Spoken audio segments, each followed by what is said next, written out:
Hello, I'm Chris Gill. I'm president of William Douglas Management Company. Today in our preventive maintenance series, we're going to discuss the importance of gutter cleaning. While it may not seem to be a serious matter, stopped up gutters are much more than just an eyesore. Clogged gutters restrict water flow and can cause water damage to the interior and exterior of a home.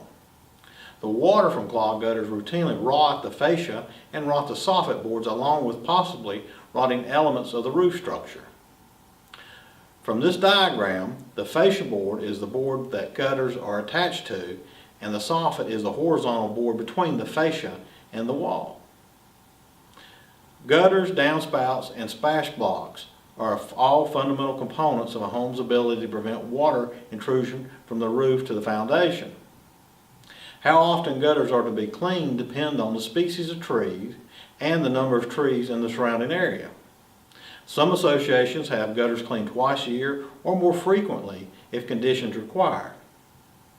And some associations clean their gutters when all the leaves have fallen or possibly on an as-needed basis. Both of these types of gutter cleaning plans can work in certain situations. Not only do clogged gutters restrict the flow of water and cause wood to rot, a clogged gutter can become a breeding ground for mosquitoes and other pests. Mosquitoes need standing water to lay their eggs and find clogged gutters a great habitat for this activity. Wet decaying leaves provide the nourishment that these eggs and mosquitoes need for development.